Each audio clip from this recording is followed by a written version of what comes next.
Now, we have, of course, our reporter for the national broadcaster in Uganda Broadcasting Corporation, who works as a sports journalist who works there.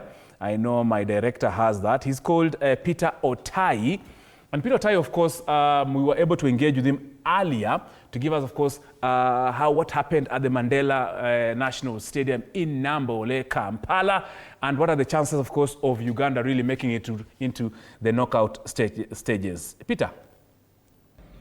Hi, my name is Peter Otai, coming to you from Kampala, Uganda. And I have to say, a little bit very impressed with the performance of the boys of Uganda, not only Uganda, but the Harambee Stars, together with, of course, the Taifa Stars, all the way from Tanzania. They are representing the East African part of the continent really, really well in the CHAN 2024. When I come back home here in Uganda, you realize that yesterday we had a wonderful game against Guinea, in a game that Uganda actually managed to win by 3-0. Now, this comes after the Uganda Cranes had been beaten by the Algerians by the same scoreline, 3-0, and the boys were in a lot of pressure. The boys and, of course, the management were in a lot of pressure to come back to winning ways, because after that loss against the Algerians, there was a meeting that sat. The First Lady, that is who's also the Minister of Education and Sport, had to call for a meeting. She's also the chairperson of the organizing committee, had to call for a meeting, and there was a lot of discussions that were held in regards to the performance of the boys, and she wasn't very happy with what she saw against the Algerians. So what you saw yesterday from the Crane players and the management was an improvement from the first game that was played against the Algerians, where we were beaten by 3-0. So yesterday's game was one that was very awesome and very, very beautiful to actually watch. Very many changes were made in terms of the ticketing and, of course, the food and drink, because in the first game, Ugandans entered the stadium as early as midday, and there was no alcohol. Water was very expensive. There was no food.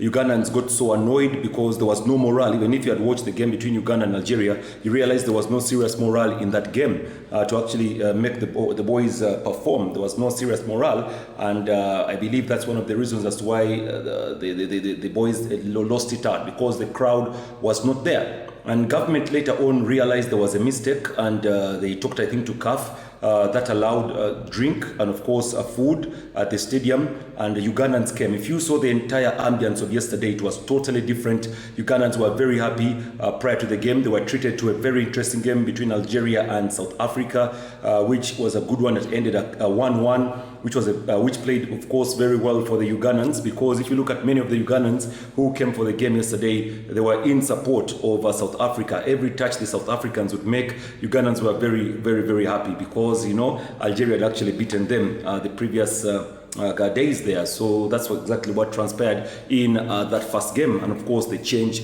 that happened yesterday. So that's exactly what really brought in. We're excited about the vibe, excited about the noise that was brought up by many of the Ugandans who turned up. A very big difference, and that kind of noise is the one that pushed the boys to the extreme, and that's why we did see Alan Okello, Mpande, together with, of course, the likes of Ivan Ahindisi, were scoring the goals for the Ugandans yesterday. So the performance of yesterday was totally different from the first day when we played against the Algerians. Good one there. When I go down and look at our very own neighbors, the East Africans, you realize that Tanzania will be playing its game today. If they can win, they will become the first nation to qualify for the next round of CHAN, and they really need to go down and put up a spirited performance. They've been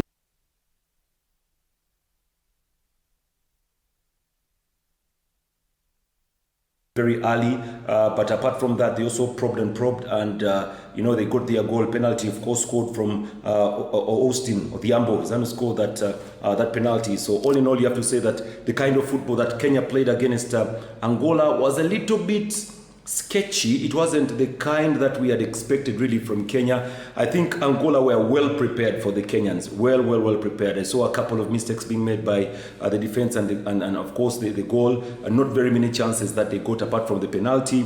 And we all know that Kenya were very lucky, saved by VAR, because the player that scored the goal was actually offside. He was offside, and that was a decision that was made late by VAR. Otherwise, if it wasn't for VAR, then Kenya would be, licking their wounds because of that loss to Angola. But thank God for VAR, Kenyans were brought back in the game. But I have to say, I was again also excited with the crowd that was in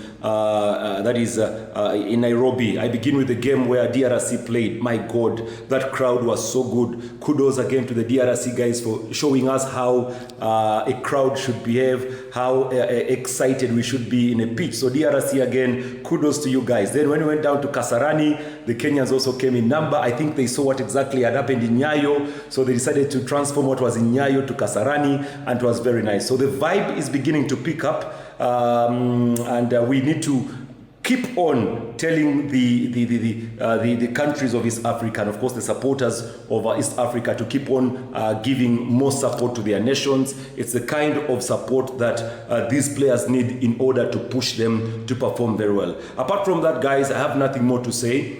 Very impressed with CHAN 2024, and yeah, that's it from me in Kampala. That's it for me. Thank you very much. That is my good friend Peter Otai, a renowned sports journalist working for the national broadcaster in Uganda, that is the Uganda Broadcasting Corporation, UBC, coming, of course, giving to us one-on-one, of course, what happened yesterday, Uganda being able to, of course, get their first win, and comparing, of course, the two instances about the fans turning up, both at the Nambole Stadium and the ones coming at Kasarani. And of course, he's hoping that the East African three co-hosts who are hosting this can actually make it into the knockout stages. And of course, I'll engage Annette and